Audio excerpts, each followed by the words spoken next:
Would you declassify the Epstein files? Yeah, I would. We need to release the Epstein list. That is an important thing. Yeah, I'd be inclined to do the Epstein. I'd have no problem with it. But that urgency from the campaign trail seemed to evaporate once Trump was in office. I thought it was ridiculous. John Wardrop voted for Trump in 2024. He told me that the whole Epstein thing was a big reason why. I thought it was completely ridiculous for the people who had gone on the podcasts, millions and millions of views, and then turning around and calling it a hoax, or that they said there's nothing in here. And I don't know if anyone in this country is going to get arrested for it, but there's only one guy that's really trying, and that's Thomas Massie. Massie is the co-author of the bipartisan Epstein Files Transparency Act. This is pure obstruction. Anyone else that would engage in this type of behavior would be charged with obstruction of justice. Yes. Yet somehow, because it's the Department of Justice, the ones that are supposed to enforce justice and law in this country, we're not calling it a thing, but that's what it is. And instead, it's using these privileges, using the DOJ would never. Various different mechanisms that they are falsely using to cover up.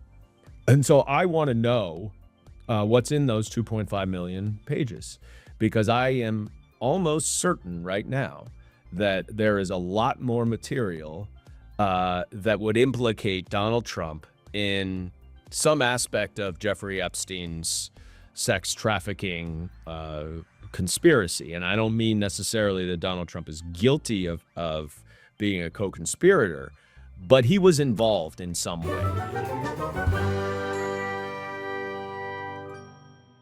Yo, I'm Justin FREAKIN. Right-wingers keep trying to mock me for my sub and view count on YouTube, so I guess I'll be a good content creator and do what the algorithm gods demand and tell you to like the video. Or dislike it for all I care. I know I'm not a very likable personality. But if you do enjoy the vibes around here, be a good subby and seduce that subscribe button. And if you want to find out what that news be doing Sunday through Thursday at 6 p.m. Eastern, 3 Pacific on the Troll Patrol Live, then be sure to hit that bell the way I would hit the bong.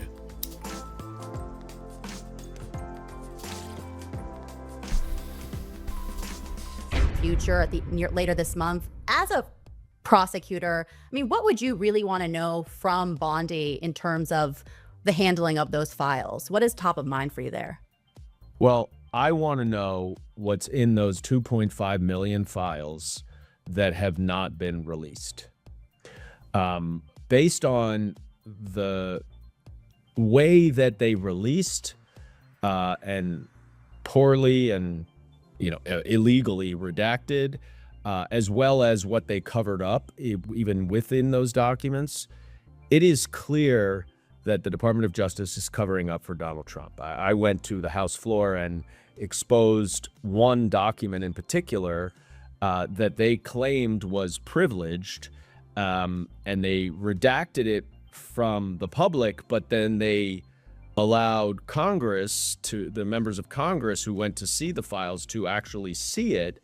And there was nothing in there that should have been redacted.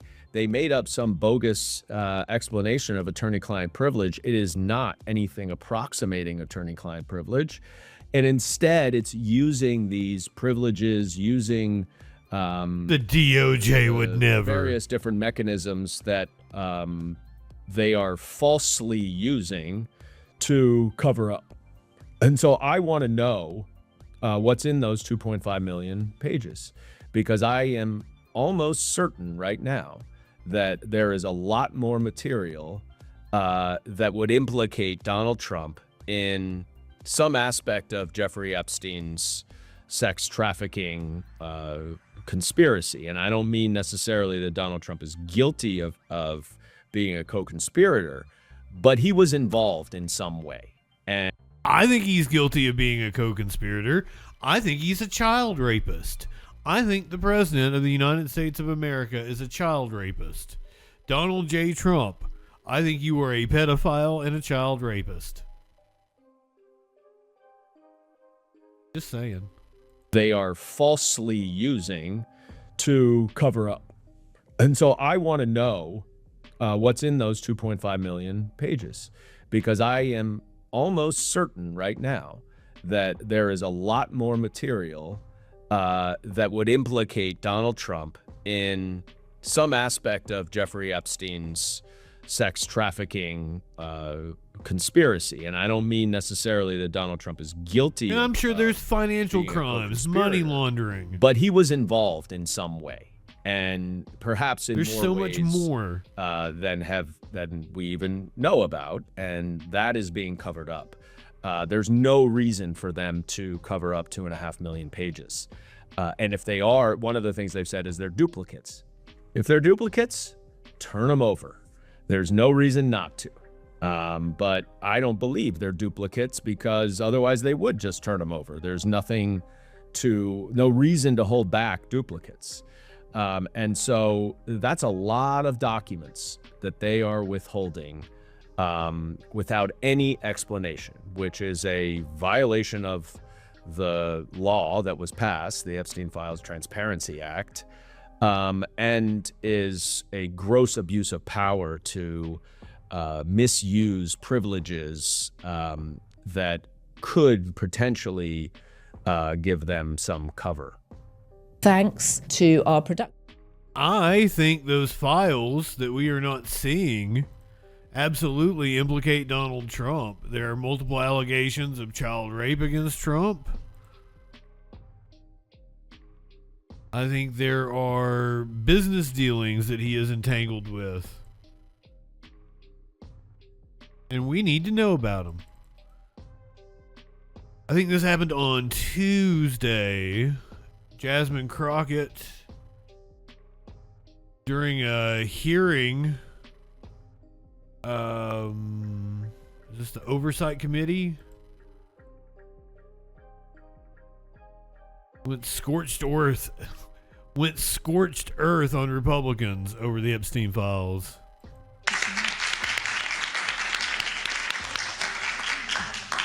Thank you so much, Ms. Lee. And now I am going to recognize myself for 5 minutes. I've been smiling probably more than I am supposed to as I've sat here, because y'all bring me so much joy. And let me tell you why. The reason is this. It's because in spite or despite this incompetent government, y'all have not backed down. For some people, it is the very first time that they're seeing your faces, but you have been there when no cameras are rolling. You have been there for decades, and you are still showing up.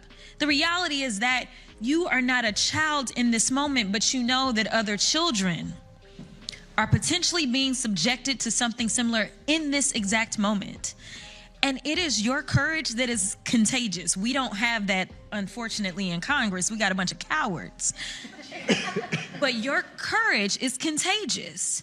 Think about it this way. One of the things that I really want to clarify, because I have had an opportunity to hear some of your stories and meet with some of you in person and behind closed doors, a lot of people who potentially are not on the right side of history right now, one of the common questions that they ask is, how is it that this could have happened to so many people, yet when you were going through your experience, you failed to see anybody else or know anything else, and you thought that you were all alone? And I know that that is something you have told me directly. So for the people that are watching and they're hearing numbers like, man, thousands of girls, but at the same time they're hearing, you know what, I never saw anything else. Whoever feels most comfortable, if you will, because for me, I don't think that I have that much confidence in the government overall doing what's right for the right reason, but it is the pressure from outside. It is you going out there and being courageous that has made the people rise up. That is why we were able to get some kind of movement. And so I want to build more allies for this movement right now. So if any of you would like to answer that question. Thank you for that, first of all. But I think it starts with our young people knowing that they need to speak up. Because for me, I think I was pit against a friend of mine that went together to Jeffrey the first time, and he was very good at using the manipulation to hold us there. And so I felt like I couldn't tell anybody, and I didn't tell anybody. So I think it starts with the youngest, you know, if an experience feels off, to have a young person speak out and talk to even just a friend about that, and then say to that friend, hey, is this happening to you? Then the two of them can talk to an adult, and then we're already making change because we're already taking it out of the dark.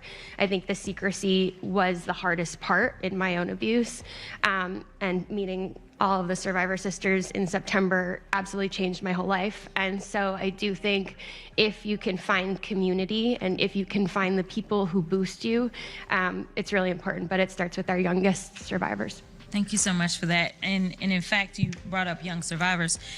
You know, a quick question that I have for each of you is, do you believe that a child has the ability to consent to sex? No. Okay.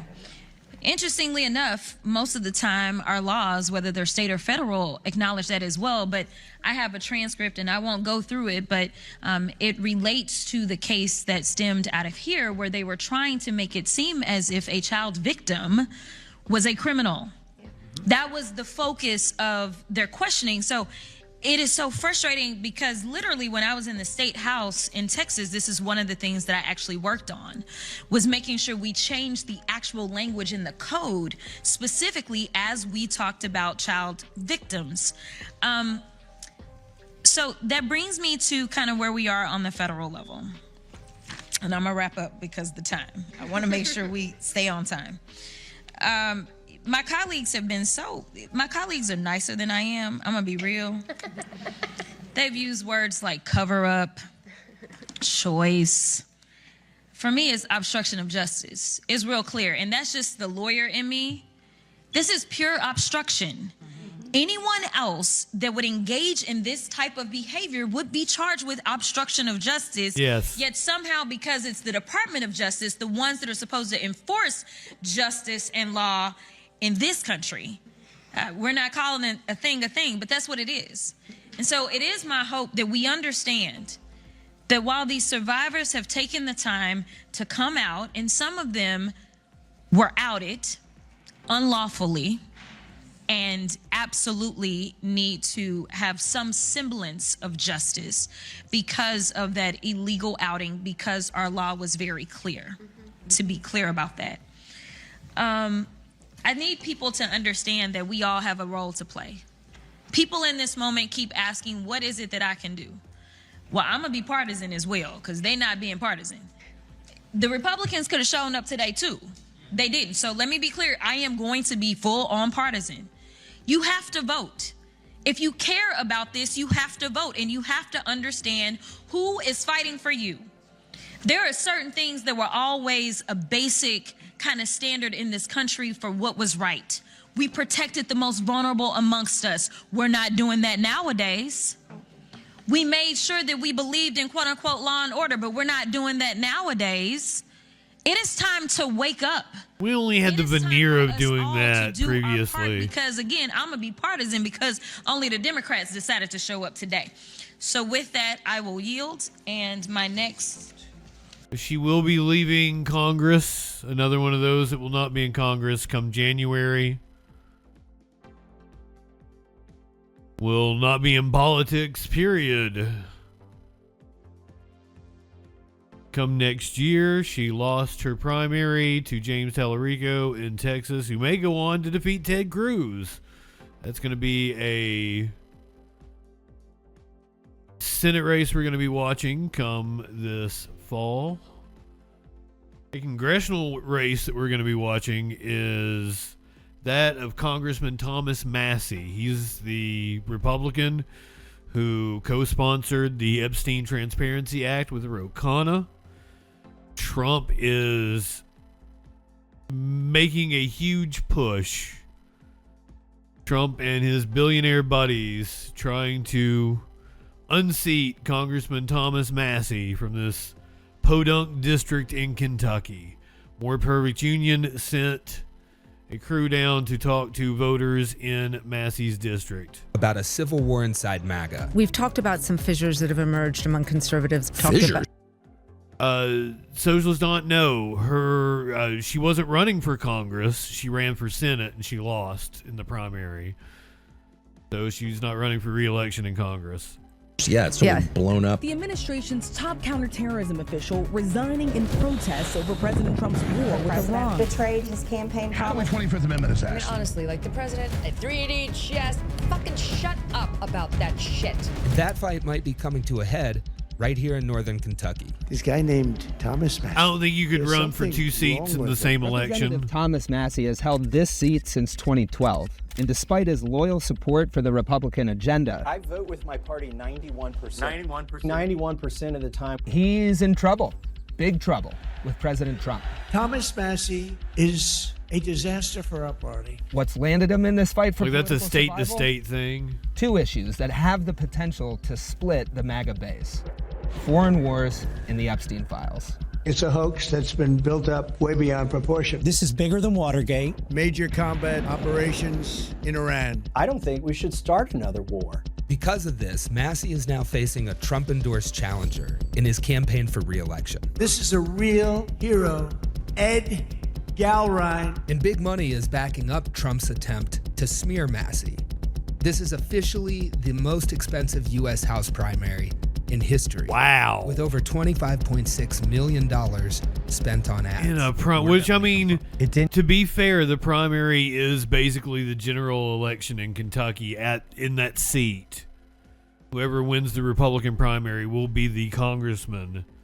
There's not going to be a Democratic challenger. It's a deep red regular people. Seat. It's come from billionaires. At least 95% has come from the Israeli lobby. But this race isn't just about Massey and Trump. It's a litmus test for the future of the MAGA coalition. So I'm driving around Kentucky to find Trump voters and ask them, what's driving their vote in this primary? Is it loyalty to the president? Or are the cracks in MAGA really starting to form? Hey, we're down making a video. We're looking to talk to voters about the Republican primary that's coming up. Can we talk to you a little bit about it? You went to the Tractor Supply. Yeah, okay. Did you vote for Donald Trump? Yes, I did. That puppy. I voted for Trump this last election. I've got my Make America Great Again hat at home. It's nice and refreshing to actually have someone to stand up and say, enough's enough. Yeah. And so that's why I've been a Trump supporter. And why anybody opposes that, I think you're a traitor to this country. President Trump laid out the stakes for his base in this election. Are they loyal to him or not? And with his popularity lower than ever, it might be a question of the strength of MAGA as we know it. So we asked Massey about it. Do you view your race as a fork in the road for the MAGA base? Well, I think the MAGA base is already split, as you point out. Some have gone with the principles that Trump campaigned on. Some have gone with Trump, even when he's changed his mind on things like Epstein. Okay, let's dig into Epstein first. For supporters of the president, the promise Trump and company made on this issue was clear. Would you declassify the Epstein files? Yeah, I would. We need to release the Epstein list. That is an important thing. Yeah, I'd be inclined to do the Epstein. I'd have no problem with it. But that urgency from the campaign trail seemed to evaporate once Trump was in office. I thought it was ridiculous. John Wardrop voted for Trump in 2024. He told me that the whole Epstein thing was a big reason why. I thought it was completely ridiculous for the people who had gone on the podcasts, millions and millions of views, and then turning around and calling it a hoax, or that they said there's nothing in here. And I don't know if anyone in this country is going to get arrested for it, but there's only one guy that's really trying, and that's Thomas Massey. Massey is the co-author of the bipartisan Epstein Files Transparency Act, which he guided through a hostile Republican Congress to force a public release of documents related to the case. We fought the president, the attorney general, the FBI director, the speaker of the House, and the vice president to get this win. But now that they're out, how do the voters feel? You think those files should have been released? Oh, yeah. Yeah. And you're happy with how Massey's fought? Yes. For that? Yes. Okay, the file thing, to me, that's a dead horse, okay? End of story. I'd say release it and let the cards fall where they may. you know, who knows? Maybe it might implicate Mr. Trump or President Trump. The Epstein files, they're not important to me. Everybody and their brother's on it. I mean, what are you going to do? And I'm certain I'm not. Republican and Democrat. Are you? A lot of them don't want it released because they're. Hey, poor lady in Eastern Kentucky. What, like at a high school gym or some shit? Are you on the Epstein files? Everybody and their brother is on there. No. Implicate Mr. Trump or President Trump. The Epstein files, they're not important to me. Everybody and their brother's on it. I mean, what are you going to do? And I'm certain Republican and Democrat, a lot of them don't want it released because there's something in there that's going to come back and bite them in the buttocks. Yeah. But with no But all the Democrats voted for it. Release of the files, it seems like the only ones bit in the buttocks are the Republicans who actually followed through on Trump's own campaign promise. He was extremely angry at me that I had signed the discharge petition. Stupid people like Marjorie Trader I Gray. believe he's trying to protect friends and donors. Perhaps the worst Republican congressman in our history, this stupid person named Massey. It's typical politician stuff, breaking promises that helped get you elected. But a lot of people voted for Trump because he said he wasn't like your typical politician, and they believed him when he made big promises. At the top of my list. Well, that was dumb on their part. Slide into costly and never-ending wars. I'm not going to start a war. I'm going to stop wars. I am the candidate of peace. I am peace. People don't believe that. When Donald Trump was campaigning, one of his big campaign talking points was no new wars, no foreign wars. Yeah. How important was that to you during the campaign? That was really important. You're going to ask me about Iran next. Of course. For a self-described America First peace candidate, the president's second term has been international and violent. And Republicans on the whole have been pretty silent. Very violent. For Massey. In January, U.S. military intervention in Venezuela forced a regime change. The executive's military exercise to capture the leader of Venezuela represents one of the most blatant usurpations of congressional authority we have seen in modern times. In February, the U.S. and Israel began military engagements in Iran. Why are we going to war with Iran? This administration can't even give us a straight answer as to why we launched this preemptive war. Massey's opposition to this war is one of the reasons why the pro-Israel lobby has spent so much against him. The United Democracy Project, a super PAC linked to AIPAC, has spent $2.6 million on anti-Massey ads, and the Republican Jewish Coalition spent $4 million. Another super PAC named MAGA Kentucky, which is backed by 3 pro-Israel mega donors, Miriam Adelson, Paul Singer. By the way, when it had that outlandish number, like almost $30 million spent on this congressional primary, most of that has been spent by the super PACs against Massey. Massey hasn't spent all that much. I want to say like $500,000 or something. A normal amount in a congressional race is what he spent. And John Paulson has spent $5.6 million. But what do voters who were promised no new wars? And I'm pretty sure he's still winning. How important when you were voting for him was that campaign promise? It was really important. Trump is actually backpedaled. Yeah. He's backpedaled. How did you feel once that campaign promise was broken and now we're in Iran? Because he's doing what BB tells him to do, and that's AIPAC, and I'm not for that. It needed to be done for a long time. Did you also feel that way when Trump was running, promising not to get into wars? Did you feel like, well, even though he's promising this, we do need to go to Iran? Yes. Okay. Yes. Gotcha. He's the only person that didn't kick the can down the road, you know? Yeah. I mean, they've been doing that for 47 years. Yeah. Somebody had to stand up and do something. That was important to you? Yeah. Now we're in Iran. Obama had the agreement. How does that land with you? I haven't got an opinion on it. It depends how it turns out. Very conclusive, totally makes sense. Representative Massey has been the most vocal Republican critic of the administration and his party, and not just on Epstein and foreign conflicts. Where the Trump administration has been pushing for immunity for pesticide manufacturers for the use of potentially cancerous chemicals, Massey has been pushing to hold those companies accountable. They want get-out-of-court-free cards. We're not going to give it to them. He voted against Trump's big, beautiful bill, Well, guess what? It added $2 trillion to the debt. I said it would, and it has. And he bucked the majority of his party by voting against an extension on legislation that allows the U.S. government to spy on its own citizens. A short-term infringement of the Constitution is still an infringement of the Constitution. All of this independence, it's made him vulnerable in this primary race. Give me somebody with. I don't know that he is vulnerable. Massey's primary is May 19th. He's up against Ed Gowron, Trump's hand-chosen opponent. He's a hero. He's a. That is Tuesday. Hero. In a way, the election is a test of the price anyone might pay for going against Trump. Will Massey be punished by voters for disloyalty or rewarded for his independence? How important is it to have someone who's just loyal to Donald Trump and whatever he says versus putting a check on Donald Trump? No, definitely putting a check. You should put a check on anybody because there shouldn't be one person to rule the country. Okay, now, that's a fine line there too. As long as your president is taking care of the country and the people from the country, then I give him 100% of support. No matter what.